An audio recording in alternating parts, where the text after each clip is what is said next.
Bonjour à toutes et tous, je m'appelle Romain Bernardon, donc je suis le responsable du service de l'économie sociale et solidaire à Épinay-sur-Seine. Et donc la ville d'Épinay-sur-Seine a souhaité créer, sous l'impulsion du maire et des élus, en 2022, une structure d'accompagnement dédiée aux porteurs de projets qui s'appelle ESS au carré, et dont l'objectif est de permettre à des personnes qui souhaitent créer leur activité dans le domaine de l'économie sociale et solidaire de le faire et d'être accompagnées. Donc, concrètement, c'est un programme qui dure 8 mois, qui est gratuit, qui est accessible à toutes et tous, ce qui permet de monter en compétence sur un certain nombre de sujets. En quoi est-ce que c'est lié avec le numérique et avec l'innovation sociale? Eh bien, bien évidemment parce que au sein de ce qu'on appelle l'économie sociale et solidaire, il y a beaucoup de projets qui relèvent de l'innovation sociale, et je pense en premier lieu à l'un des projets qui a été accompagné au sein de l'incubateur, il y a maintenant, je crois, 2 ans, qui s'appelle Les Valoristes, et qu'on a rencontré il n'y a pas très longtemps avec notre élu en charge de l'innovation et du numérique, Mona Trekia, qui est ici présente et à qui je vais demander de venir à mes côtés, parce que c'est une structure d'insertion qui travaille aujourd'hui sur la structuration d'une filière de réemploi du matériel informatique à l'échelle du territoire de Plaine Commune. Je vais passer la parole à Mona quand même parce que c'est elle qui a été à l'impulsion de ce projet-là, dont on est très fier sur la ville et dont on est très fier à l'échelle de Plaine Commune, et je crois que personne ne le racontera mieux que toi. Non, c'est un incubateur qui est primordial. Pourquoi? Parce que notre objectif, c'est de pouvoir faire émerger des talents et de se dire, moi, ce que j'appelle un petit peu le love money territorial. L'idée, c'est de faire permettre à des jeunes, moins jeunes, des femmes aussi, parce qu'on travaille beaucoup sur l'accélération, en tout cas, du développement économique, social et solidaire au féminin, et le numérique aussi au féminin. Et l'idée, c'est une volonté, effectivement, de monsieur le maire et de l'ensemble des élus, de faire émerger ces talents-là et de pouvoir les doter, en tout cas, d'outils, d'expertise qui vont les accompagner à la réussite. On sait tous qu'un projet qui est accompagné, c'est un projet qui a beaucoup plus de chances de réussir. Alors sur la partie les valoristes, on en est aussi très très fiers à Épinay parce qu'ils sont nés à Épinay-sur-Seine. Ils ont répondu au projet à Épinay-sur-Seine et ils ont été accompagnés à Épinay-sur-Seine. Et l'idée, on est parti du constat, vous avez beaucoup parlé de beaucoup de démarches autour de l'inclusion numérique. Moi j'appelle ça l'inclusivité. L'inclusivité, c'est l'accès au droit, mais c'est aussi la possibilité d'offrir des opportunités. Et dans notre plan d'inclusion numérique, qui est un plan, alors nous on est un petit peu particulier à Épinay-sur-Seine et à Plaine Commune, c'est qu'on est on ose innover, même avant, je dirais que l'ensemble des dispositifs, on est beaucoup initiateurs de dispositifs, notamment avec la MGP sur la partie financement, la Seine-Saint-Denis, etc., etc. Et les valoristes, il est parti du constat simple, c'est qu'on est engagé sur le développement durable et on sait tous en fait que notre matériel informatique, les smartphones, les ordinateurs, on a aussi besoin de travailler sur réduire cet impact environnemental de tous ces objets qui font partie maintenant de notre quotidien. Et on sait qu'on attend encore plus de 2 milliards, je crois, d'IoT qui vont arriver, les petits objets connectés.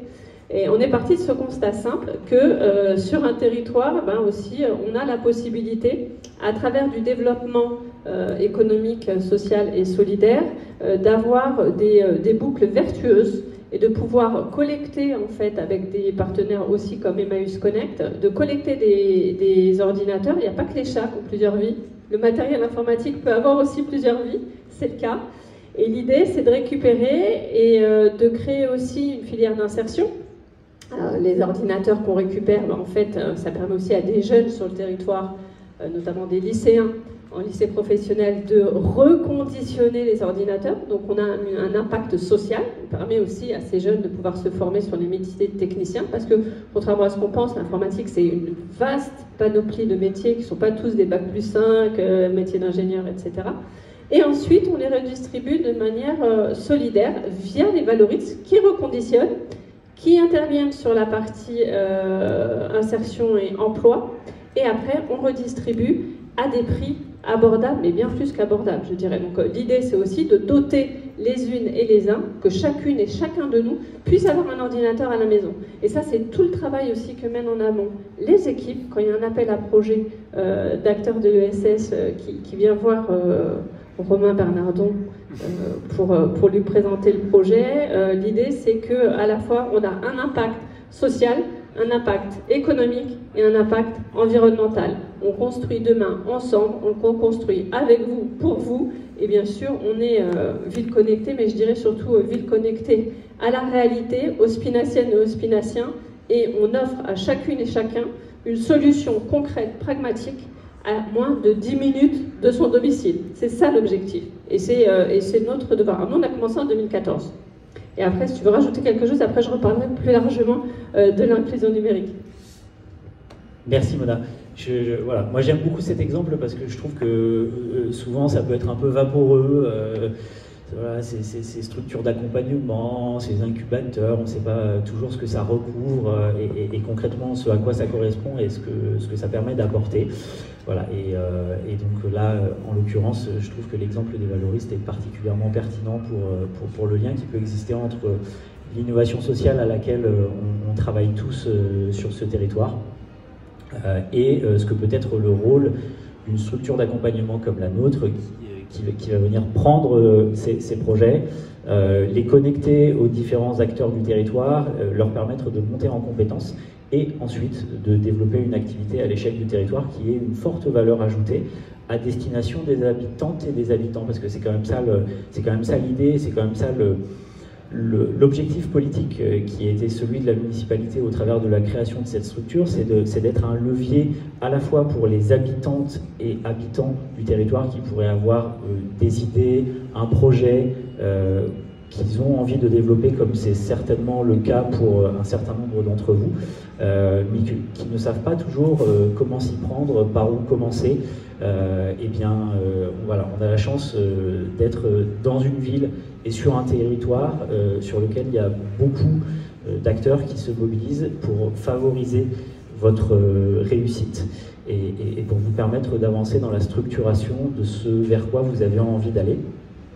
L'incubateur ESS au carré en est un lorsque vous portez des projets à dimension sociale et environnementale.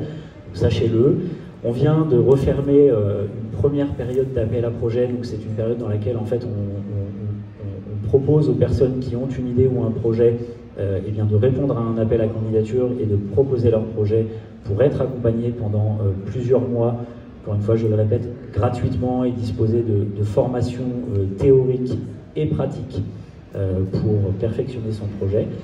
Il y en aura d'autres, sous d'autres formes, voilà, avec des niveaux d'accompagnement qui sont adaptés au stade auquel vous en êtes. Et donc, n'hésitez pas, de toute façon, voilà, nous, on partagera cette information au fur et à mesure avec Jamel et avec tous les partenaires qui sont associés à cette dynamique sur les territoires. Mais sachez que vous avez la chance d'avoir ici beaucoup de gens qui sont mobilisés au service de votre réussite et de vos projets. Saisissez-les. Merci.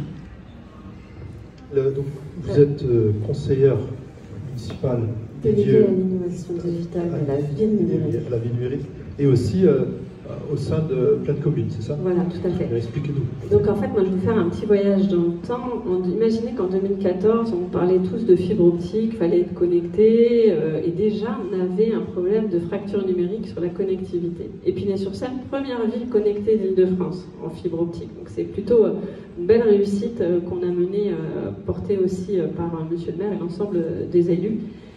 C'est important de le dire. Ensuite, on s'est posé la question de l'inclusion numérique et de l'inclusivité au sens large. Quand je dis inclusivité, on n'en parlait pas en 2014 de l'inclusivité, on parlait d'inclusion numérique. L'inclusivité, c'est la lutte contre toute forme de discrimination, dont le numérique en fait largement partie, puisqu'à l'époque, on avait 13 millions d'habitants en France qui étaient éloignés du numérique. On a tous connu maintenant l'accès aux droits avec les procédures dématérialisées qui ont été, on n'a pas à en rougir parce qu'on a été un pays précurseur en Europe, mais ça pose des problèmes pour ceux qui n'ont pas Internet à la maison, qui n'ont pas d'ordinateur, comme on a pu l'évoquer avec Romain, avec la partie valoriste, et ça pose aussi la question de formation. Donc, on a déployé un vaste programme, je dirais, stratégique, puisque l'inclusion numérique est une de nos priorités majeures à Épinay-sur-Seine et largement sur le territoire, pour se dire comment on peut faire pour que, comme je disais, à 10 minutes, c'est la ville des 10 minutes, à 10 minutes de chacune et chacun, on a une solution, mais on a une solution qui est technique, équipement, formation, mais qui est aussi avoir l'écoute humaine. Donc on a mis au cœur l'humain. C'est pour ça que j'ai été ravie d'être assise à côté d'un des conseillers numériques. Donc là, nous, notre stratégie, elle est très innovante. Je ne le dis pas parce que c'est moi qui, entre guillemets, avec l'ensemble des élus territoriaux et spinaciens qui la portons, mais c'est qu'on s'est affranchi de plein de possibilités. On n'a pas attendu, on s'est dit il faut y répondre, et il faut y répondre le plus rapidement possible. Donc on a créé le premier observatoire de l'inclusion numérique à l'échelle territoriale. Donc dans chacune des villes, on sait le dispositif qui est présent, comment on peut l'améliorer. Vous en faites partie, puisque c'est plus de 170 acteurs de l'inclusion numérique. Donc on a la médiathèque, on a Efficience, on a dans chacun des centres socioculturels, on a des espaces numériques, le cube, le carré. L'idée, c'est vraiment de se dire, à 10 minutes de chez soi, on a une solution, et on a surtout, si j'y arrive pas, on a un être humain qu'on peut toucher, avec qui on peut parler, et qui nous dit, et qui nous accompagne sur comment faire. Ensuite, on a bien sûr les partenariats avec Emmaüs Connect. Quand je parle des 170 acteurs, c'est un vaste réseau inédit d'acteurs de l'inclusion, et vous en faites largement partie, cher Efficience et cher Monsieur Medjahed. On en est très très fiers. L'idée, c'est vraiment de se dire, quand on a répondu à ça, on a eu l'occasion d'avoir cette opportunité d'accueil des conseillers numériques. Alors pour la petite histoire, il y a un ministre qui vient et qui nous dit, bon, on va pouvoir avoir l'opportunité d'avoir des conseillers numériques dans chacune des villes, etc., etc. Et comme on est ambitieux à Épinay et à Plaine Commune, on se dit, on va essayer d'aller plus loin encore. Et on va challenger et on va le faire en 3 étapes. Donc je vous ai parlé du premier observatoire. On observe, on s'améliore. On accepte de faire évoluer les offres et les services autour de l'inclusion numérique. Le deuxième, le réseau pleine connexion. Et le troisième, ce qu'on a évoqué avec la filière d'économie sociale et solidaire de reconditionnement. L'idée, on est très pragmatique, très concret dans nos actions. Aujourd'hui, on cherche un travail, on a besoin du numérique. On cherche une formation, on a besoin du numérique. On cherche une information, on a besoin du numérique. On étudie, on a besoin du numérique. On s'aperçoit qu'on a quand même une dépendance qui est assez générale sur les outils numériques et sur l'équipement. Donc c'est à ça qu'on répond. On travaille aussi sur l'emploi. Comment emmener effectivement cette filière numérique. Alors je vois qu'aujourd'hui il y a beaucoup de femmes dans la salle et j'en suis très très fière aussi. C'est comment on peut féminiser cette filière. On travaille justement avec tous les opérateurs d'emploi et de formation et d'insertion pour justement mettre en place des actions, encore une fois, simples, concrètes, des formations qui sont dédiées. On accompagne avec nos pôles universitaires aussi. Donc ça, c'est aussi très très important de se dire que chacune et chacun, on fait du numérique une opportunité pour toutes et tous. Et on arrive à irriguer l'ensemble des politiques publiques avec le numérique. Alors je vous ai parlé de l'emploi, je vous ai parlé de l'insertion, je vous ai parlé de l'économie sociale et solidaire à impact. On parle de la culture. Dans quelques jours, on va avoir au MC2, juste en face, la possibilité de découvrir de l'art et de la culture et d'aller visiter des musées d'une manière aussi tout à fait innovante. Et je vous invite toutes et tous à vous y rendre. Donc on voit bien que le numérique, il fait partie de notre vie. Entre le cyberespace, donc l'Internet, et la vie réelle, il n'y a plus de frontières, ça ne fait qu'un.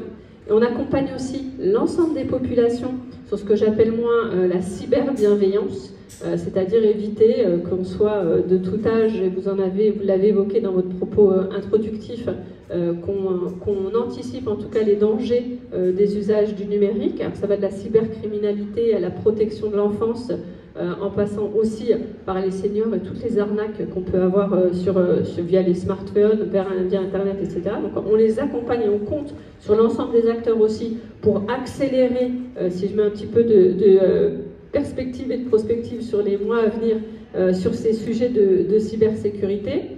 Pour vous donner un exemple, c'est ici qu'est née la première promotion d'assistance cyber en France, parrainée par le général Gauger, donc qui est au ministère de l'Intérieur, qui a dirigé le ComCybergente, et on a relevé le défi. On a créé cette formation 100% féminine, je le précise, parce que sur des bénéficiaires qui n'avaient pas forcément le bac, mais sur lesquels on a aussi innové dans le processus de recrutement pour détecter les talents et détecter ceux qui voulaient réussir. Et aujourd'hui, c'est des gens qui assistent au sein de diverses collectivités ou entreprises sur les gestes barrières numériques.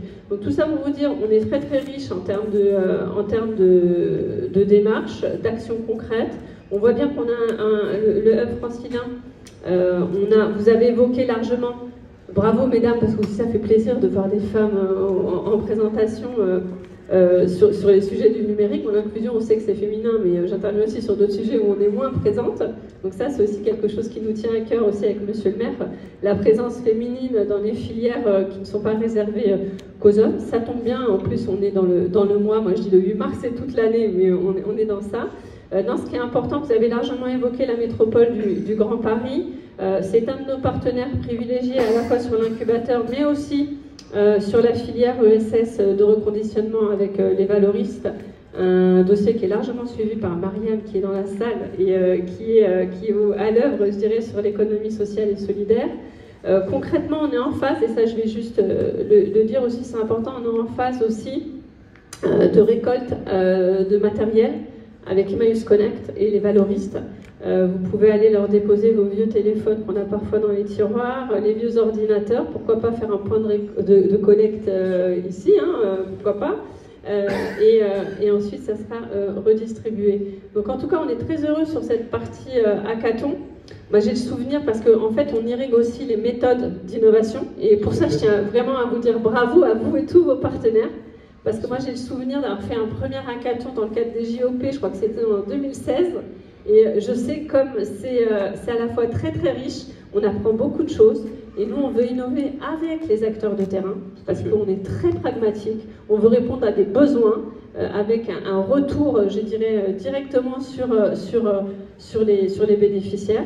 Donc je vous dis bravo, parce que je sais comme c'est complexe, comme la richesse, et moi j'ai très très très très hâte, j'en suis certaine avec l'équipe d'Épinay, et je ferai un retour aussi à Monsieur le maire qui a vraiment souhaité vous soutenir et puis vous dire tout le bien qu'on pense de votre démarche. Je sais que c'est une démarche innovante, atypique, où on a un challenge, c'est de réunir des personnes avec des profils différents, mais qui apportent toutes et tous une pierre à l'édifice. Donc encore pour ça, bravo.